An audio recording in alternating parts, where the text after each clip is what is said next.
In the year 1848, the Treaty of Guadalupe Hidalgo was signed, and it officially ended the Mexican-American War.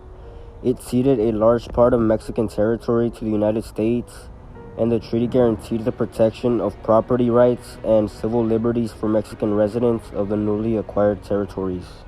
In 1910, the Mexican Revolution began, and it led to a wave of Mexican immigrants fleeing and seeking refuge in the United States. This migration set the groundwork for the growth in the Latino population in the country. A program called the Bracero Program was established in 1942, which allowed Mexican agricultural workers to enter the United States on temporary contracts to address labor shortages during World War II. However, this program also subjected workers to exploitation and harsh working conditions. In 1962, Cesar Chavez had co-founded the National Farm Workers Association, later known as the United Farm Workers, so that he can advocate for the rights of agricultural workers, particularly Mexican Americans. The UFW played a big role in fighting for fair wages and improved working conditions. In 1965, the Immigration and Nationality Act was officially signed into law. It abolished the national origins quota system and introduced a new preference-based system. This had led to an increased immigration from Latin America countries. In 1968, the Chicano movement gained momentum, advocating for civil rights, educational reforms, and social justice for Mexican Americans. Organizations like the Mexican American Legal Defense and Educational Fund are formed to address legal issues and promote Latino representation. In 1979, the Plyler v. Doe Supreme Court case ruled that a Texas law denying funding for education to undocumented immigrant children violated the Equal Protection Clause of the 14th Amendment, affirming that all children, regardless of immigration status, have a right to public education.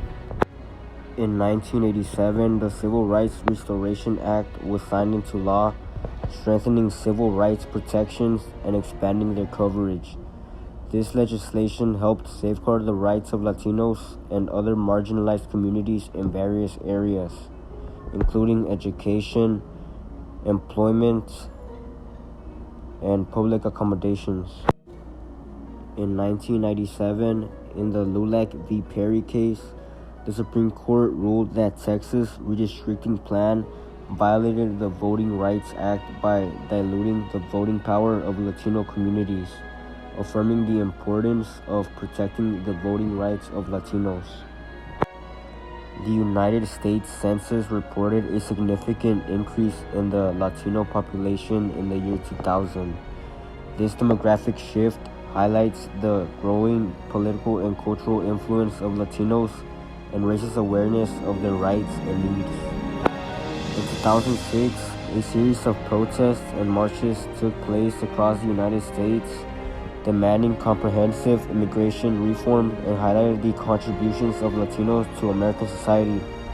These demonstrations drew attention to immigration issues faced by many Latinos and led to increased public discourse on immigration policy.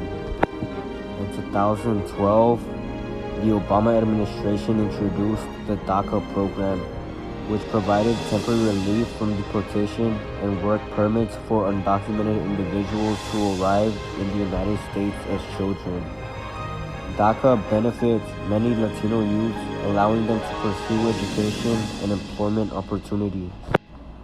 Latino communities in the present day face a range of significant issues that impact their daily lives. One prominent challenge is the issue of immigration. Many Latinos, particularly those who have undocumented or have mixed immigration status families, experience fear and uncertainty due to the strict immigration policies and enforcement measures in certain countries.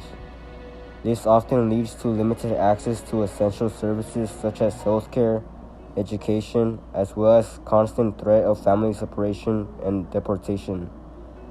The lack of comprehensive immigration reform also hinders opportunities for legal pathways to citizenship. Another major issue faced by Latinos today is the economic inequality.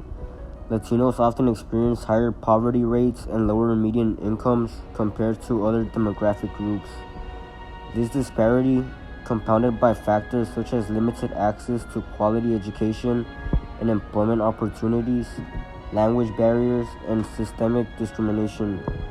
These economic challenges can have far-reaching consequences, including inadequate healthcare coverage, housing instability, and limited social mobility. Moreover, Latinos often face higher rates of unemployment and underemployment, which can lead to cycles of poverty, limited economic advancement for individuals and their family. One organization that is advocating for the rights and well-being of the Latino community is the National Council of La Raza, now known as Unidos US, which has been at the forefront of Latino civil rights movement for decades. They focus on issues such as immigration reform, education equity, economic empowerment, and healthcare access. Unidos US works tirelessly to promote fair and just policies that address the systemic challenges faced by Latinos, striving to eliminate barriers and create opportunities for social and economic advancement. Another group involved in Latino rights is the League of United Latin American Citizens. Founded in 1929, LULAC has a long history of fighting for civil rights and empowering the Latino community. They advocate for equal education, voting rights, and workplace fairness.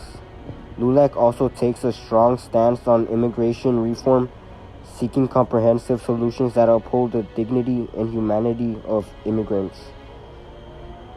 Engaging in litigations and lobbying policymakers, LULAC remains dedicated to achieving social justice and ensuring Latinos have a voice in shaping public policies that impact their lives. These organizations and groups are instrumental in raising awareness about the unique challenges faced by the Latino community and working towards solutions that promote equity, inclusion, and social justice. By addressing issues such as immigration, education, employment, and healthcare, they strive to create a society where Latinos can thrive and contribute fully to the cultural, social, and economic fabric of the United States.